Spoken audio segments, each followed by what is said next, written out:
Sorry baby, हाँ late हो गई। अरे हटाओ इसे यार, ये भी कोई टाइम है आने का? 1000 बार बोल चुका हूँ टाइम पे आया करो, लेकिन नहीं, ये बुद्धि क्या कहां से में गई है तुम्हारी? अभी तो तुम्हें मेरी बातों को कोई फर्क नहीं पड़ रहा। जब छोड़ के जाऊंगा ना, उस दिन रोते रहना। सॉरी। रेखा, मैं तुम पे इतना चिल्ला रहा हूँ और तुम चुपचाप सुनते जा रही हो और सॉरी बोल रही हो। तुम्हें गुस्सा नहीं आ रहा? आ रहा है गुस्सा, तो क्या करूं? मैं भी आपकी तरह आप पे चिल्लाऊं?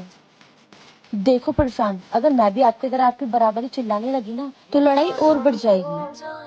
वैसे आपने ये अपनी उंगलियां देखी हैं, क्या ये एक बराबर है? नहीं। नहीं ना।